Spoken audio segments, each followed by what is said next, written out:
सुबह 9 बजे 24 मार्च 2015 का साल।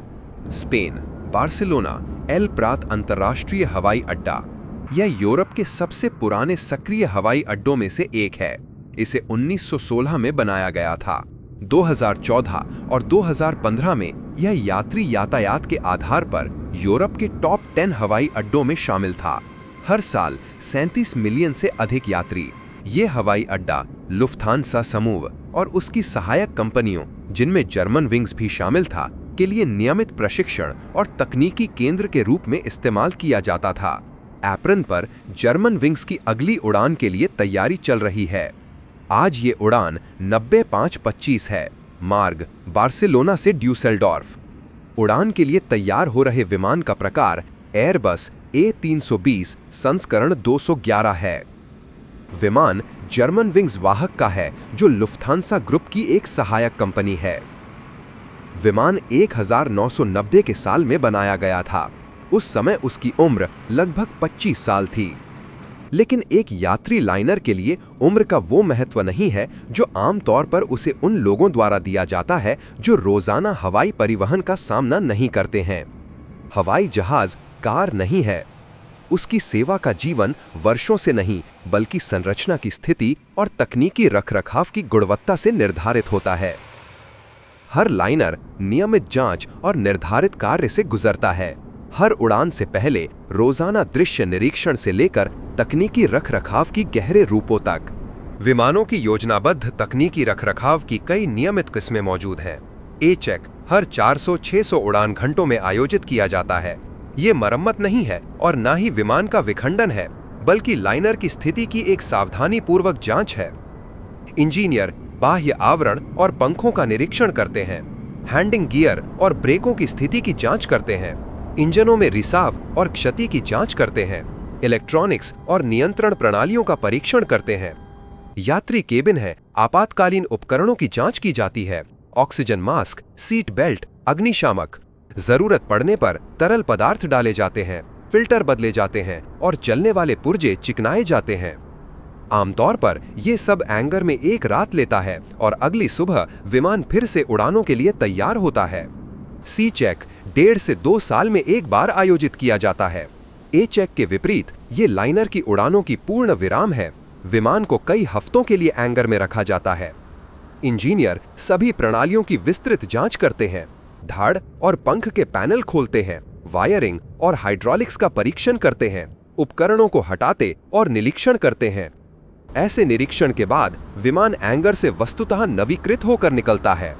डी चेक तकनीकी रखरखाव का सबसे बड़ा चरण ये व्यावहारिक रूप से पूर्ण जीर्णोद्धार है। वह हर 6 से 10 साल में किया जाता है। विमान को लगभग ढांचे तक विखंडित कर दिया जाता है, इंजनों को हटा दिया जाता है, पंखों को आंशिक रूप से विखंडित किया जाता है, केबिन की सारी आंतरिक सज्जा को हटा दिया जाता है। परिणाम स्वरूप सभी हिस्से जो घिसावट के अधीन हैं और जिनका सख्त सीमित संसाधन है, पहले से ही बदल दिए जाते हैं। धड़, लैंडिंग गियर, इंजन और इलेक्ट्रॉनिक्स स्वतंत्र प्रमाणन और नियंत्रण से गुजरते हैं। ये महंगा, लंबा और जबरदस्त प्रयासों की मांग करता है। लेकिन ऐसे बड़े पैमाने के तकनीकी रखरखाव के कारण ही वैश्विक नागरिक उड्डयन में आज तक 30 और 40 साल पहले बने लाइनर सुरक्षित उड़ान भरते हैं। जर्मन विंग्स बोर्ड 9525 की उम्र लगभग 25 साल संचालन के लिए सामान्य और सुरक्षित मानी जाती थी। लाइनर बेहतरीन हालत में था। विमान की सभी प्रणालियां निर्धारित मानकों के अनुसार काम कर रही थीं। रखरखाव निर्धारित प्रक्रिया के अनुसार किया गया था। पिछले कुछ महीनों में उड़ान सुरक्षा को प्रभावित करने वाली कोई तकनीकी टिप्पणियां दर्ज नहीं की गई थीं। कप्तान पैट्रिक ज़ोंडनहाइमर, उम्र 34 वर्ष, लुफ्थांसा का एक अनुभवी पायलट, उस दिन आंतरिक चालक दल विनिमय के तहत जर्मन विंग्स के लिए उड़ान भर रहा था। उसके पास 6000 से अधिक उड़ान घंटों का अनुभव था, जिसमें एयरबस A320 प्रकार पर लगभग 3500 शामिल थे। सह पायलट आंद्रेयास लुबित्स 27 वर्ष, उसका कुल उड़ान समय 919 घंटे। एयरबस A320 पर उड़ान समय लगभग 540 घंटे। वो कंपनी में 2013 से है, लेकिन लाइन चेक केवल जून 2014 में मिला, 1 साल से भी कम समय पहले। स्थानीय समय अनुसार सुबह के 9 बजे चालक दल प्री फ्लाइट ब्रीफिंग समाप्त करता है। उड़ान योजना के अनुसार यात्रा का समय लगभग 1 घंटा 40 मिनट।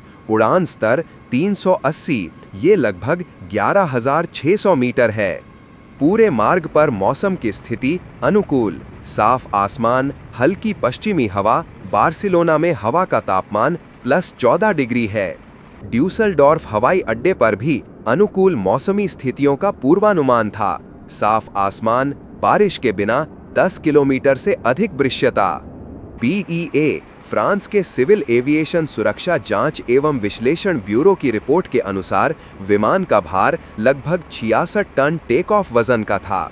ईंधन 6.5 टन। ये फ्रैंकफर्ट में एक वैकल्पिक हवाई अड्डे के लिए रिजर्व के साथ भी उड़ान के लिए पर्याप्त है। विमान उड़ान के लिए तैयार हो रहा है। कप्तान और सह पायलट कॉकपिट में अपनी अपनी सीटों पर बैठते हैं। मुख्य सिस्टमों की जांच की जाती है। Power, hydraulics, navigation channel, radio संचार। Central display ECAM indication and control system पर सभी पैरामीटर सामान्य हैं। ऑक्सिलियरी पावर यूनिट शुरू की जाती है। ये इंजनों के शुरू होने से पहले विमान को बिजली और हवा प्रदान करती है। सह पायलट आगामी उड़ान के मार्ग और ऊंचाइयों को सत्यापित करता है। कप्तान मार्ग की समीक्षा करता है ताकि ये सुनिश्चित हो सके कि ईंधन भंडार उड़ान योजना के अनुरूप है। कैबिन में यात्रियों का बोर्डिंग समाप्त हो रहा है। सामान के हैच बंद किए जा रहे हैं। वरिष्ठ फ्लाइट अटेंडेंट कैबिन रेडी का सिग्नल देता है। विमान उड़ान के लिए तैयार है। चालक दल के घड़ी में सुबह के 9:55। चालक दल एयर ट्रैफिक कंट्रोलर से इंजन स्टार्ट और पुशबैक की अनुमति मांगता है। पुष्टि मिलने के बाद दायां CFM 55 इंजन स्टार्ट कर दिया जाता है, फिर बायां। आमतौर पर विमान का बायां हिस्सा यात्रियों के चढ़ने उतरने के लिए इस्तेमाल होता है और इस तरफ अतिरिक्त खतरा और शोर पैदा करने से बचने के लिए पहले दायां इंजन स्टार्ट किया जाता है। दोनों इंजन आइडल मोड में आ जाते हैं। सभी पैरामीटर सामान्य हैं।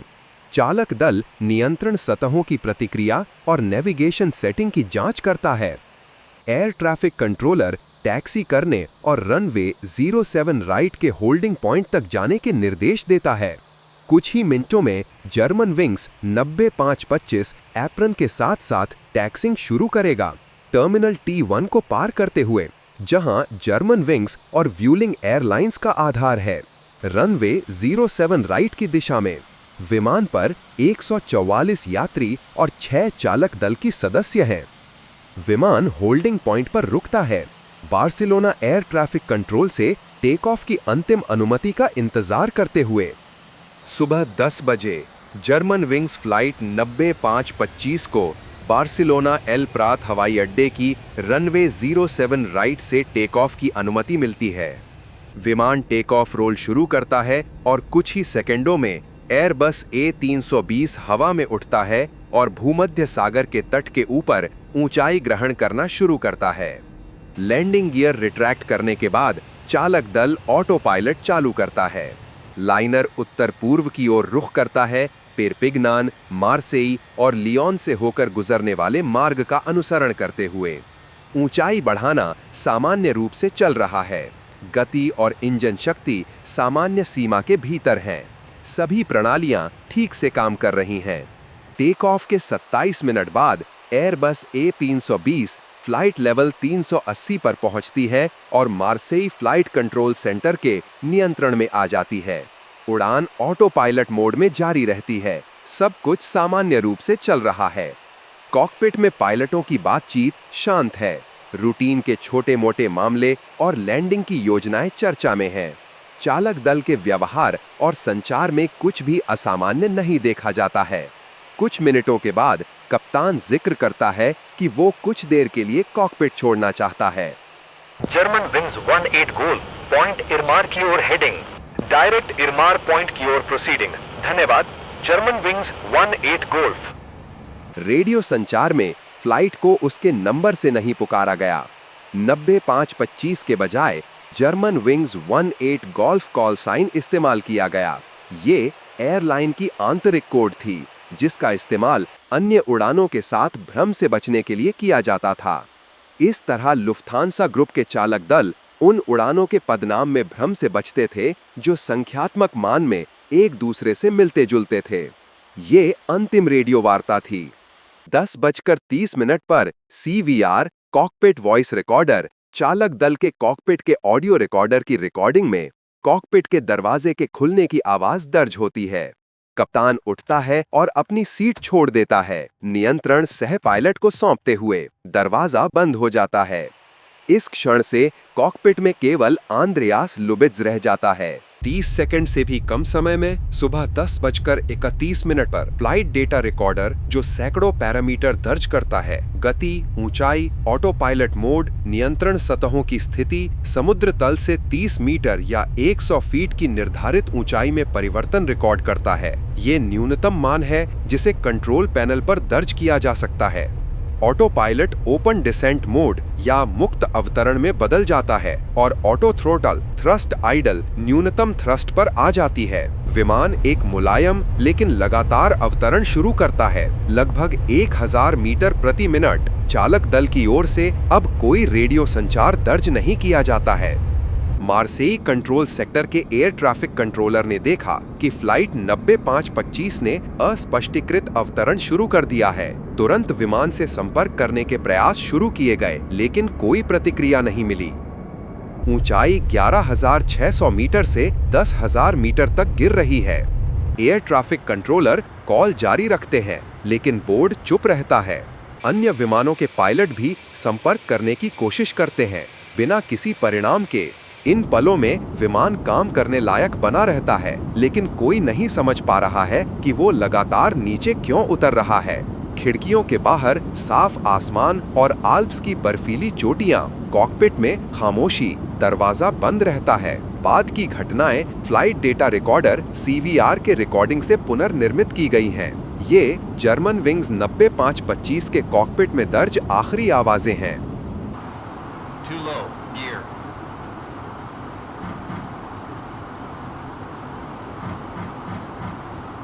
Open the door.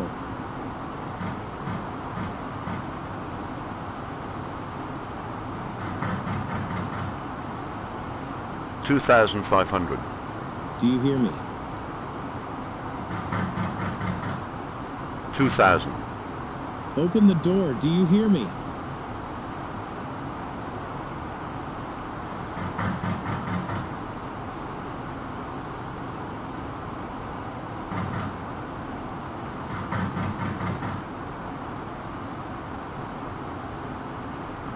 Open the door. 1,000. Too low. Terrain.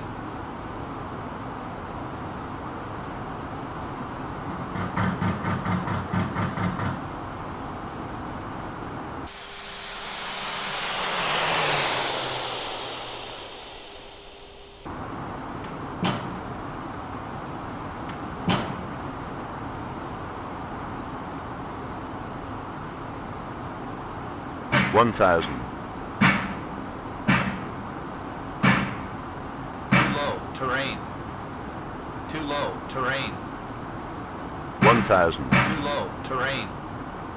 400. 500. 400. Open the Too low. door. 300. Open the fucking door. Terrain. Open the door. Too low. Terrain.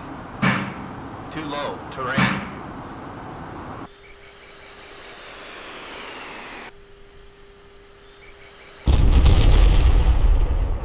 सुबह 10:41 पर विमान एस्ट्रोप मासिफ की दक्षिणी ढलान में ट्रॉयवेशे क्षेत्र में प्राद ओ ब्लेओन नगरपालिका के निकट समुद्र तल से लगभग 1550 मीटर की ऊंचाई पर टक्कर आता है। बोर्ड पर मौजूद सभी 150 लोगों की मौत हो जाती है। जर्मन विंग्स फ्लाइट 90-525 के रेडियो संपर्क खोने और असामान्य गिरावट की खबर मिलते ही फ्रांसीसी अधिकारियों ने ओट प्रोविंस आल्प्स में खोज और बचाव अभियान शुरू कर दिया। क्षेत्र को जल्दी ही स्थानीकृत कर लिया गया। ट्रॉयवेशे मासिफ की दक्षिणी ढलान। दुर्घटना वाले दिन ही पुष्टि हो जाती है, कोई भी बचा नहीं है। 24 मार्च से 2 अप्रैल तक ब्लैक बॉक्स का पता चला और बरामद किए गए। सभी रिकॉर्डर BEA फ्रांस के सिविल एविएशन सुरक्षा जांच एवं विश्लेषण ब्यूरो में डिकोडिंग के लिए भेज दिए गए। ऑडियो के प्रारंभिक निष्कर्ष इस प्रकार हैं।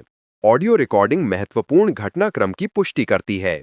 कप्तान कॉकपिट छोड़ देता है, दरवाजा बंद हो जाता है, फिर खामोशी, दरवाजे पर बार बार पुकार और दस्तक दर्ज होती हैं। फिर अंत में जमीन की निकटता की चेतावनियां और टक्कर के क्षण में रिकॉर्डिंग का अचानक रुक जाना। ये आंकड़े BEA जांच सामग्री में प्रकाशित करता है। BEA उसी विमान द्वारा पिछली उड़ान का अलग से विश्लेषण करता है। उड़ान पथ पर कोई प्रभाव न होने के बावजूद ऊंचाई 30 मीटर पर सेट करने के कई प्रयास दर्ज किए गए, जिसे द्वितीय पायलट का एक महत्वपूर्ण असामान्य व्यवहार संबंधी लक्षण माना जाता है। 11 सितंबर 2001 की घटनाओं के बाद एयरबस के कॉकपिट के दरवाजे कवचित बन गए। एक्सेस नियंत्रण CDLS panel cockpit door locking system के माध्यम से होता है। यदि पायलट अंदर से स्विच को लॉक स्थिति में कर देता है तो इमरजेंसी कोड डाले जाने पर भी प्रवेश अवरुद्ध हो जाता है। BEA एयरबस A320 के समान विमान पर cockpit door locking system CDLS का परीक्षण करता है। यह आवाजों, एक्सेस लॉजिक और इमरजेंसी प्रक्रियाओं का पुनर्निर्माण करता है। कॉकपिट के पृथक्करण या स्वतः होने वाले अवतरण की व्याख्या करने में सक्षम तकनीकी खराबियां नहीं पाई गई। समानांतर रूप से ऑटो पायलट और ऑटो थ्रॉटल चैनलों का विश्लेषण किया जाता है। लॉजिक पायलट द्वारा दिए गए कमांड के अनुरूप है। जांच से पता चलता है कि द्वितीय पायलट इलाज करवा रहा था और उसे ऐसा निदान था जो सुरक्षित संचालन के साथ असंगत था और उसने अपनी मेडिकल स्थिति एयरलाइन से छुपाई थी। वो एक गंभीर मानसिक विकार से पीड़ित था जिसमें मनोविकृति के लक्षण थे, एक गंभीर अवसाद का रूप जो दुर्घटना से लगभग 2 महीने पहले विकसित हुआ था। लुबित्स कई डॉक्टरों से इलाज करवा रहा था जिनमें मनोचिकित्सक और सामान्य चिकित्सक शामिल थे, लेकिन एयरलाइन से ये और निर्धारित दवाएं दोनों छुपा रहा था। मार्च 2015 में उसे जांचने वाले एक डॉक्टर ने उसे अक्षमता प्रमाण पत्र जारी किया जो वास्तव में उड़ान कर्तव्यों के निष्पादन को रोकता था। हालांकि लुबित्स ने इसे नियोक्ता को सौंपा नहीं। चिकित्सकीय निगरानी प्रणाली और विमानन अधिकारियों को सूचित करने की प्रक्रिया उसे उड़ानों के लिए स्वीकृति देने से रोकने में अपर्याप्त साबित हुई। विमान दुर्घटना के कारण का अंतिम सूत्रीकरण द्वितीय पायलट द्वारा किया गया जानबूझकर जमीन से टकराव है। घटना के कुछ दिन बाद यूरोपीय विमानन सुरक्षा एजेंसी उड़ान सुरक्षा सूचना बुलेटिन जारी करती है, जिसमें कॉकपिट के न्यूनतम कर्मीदल के बारे में अस्थायी सिफारिश शामिल है। अब कॉकपिट में कम से कम 2 अधिकृत व्यक्तियों की उपस्थिति अनिवार्य है जब कोई एक पायलट अनुपस्थित हो। इसके बाद पायलटों की चिकित्सकीय योग्यता पर एक कार्यदल का गठन किया जाता है। 2016 के अंत तक मनोवैज्ञानिक मूल्यांकन को मजबूत करने, विमानन चिकित्सा केंद्रों और डॉक्टरों की निगरानी बढ़ाने वाले कार्यक्रमों के प्रस्ताव प्रकाशित किए गए। इस त्रासदी ने दिखाया कि इंसानी पागलपन के आगे दुनिया की सबसे उन्नत तकनीक भी बेबस है। दुर्घटना के बाद यूरोप की विमानन प्राधिकारियों ने अपना दृष्टिकोण बदल दिया। अब लक्ष्य बिना शर्त विश्वास नहीं, बल्कि नियंत्रण करना, जांच करना और भविष्य में ऐसी स्थितियों को रोकना ताकि स्वस्थ सोचने की क्षमता खो चुका कोई भी व्यक्ति अब यात्री विमान न उड़ा सके। लेकिन सबसे विरोधाभासी बात यह है कि कभी-कभी सुरक्षा के लिए गए फैसले नए हादसे में बदल जाते हैं। 11 सितंबर को कवचित दरवाजों की अनुपस्थिति ने हजारों लोगों की जान ले ली और उस दिन अब उनकी उपस्थिति उनके बचाव में एक अवरोध बन गई।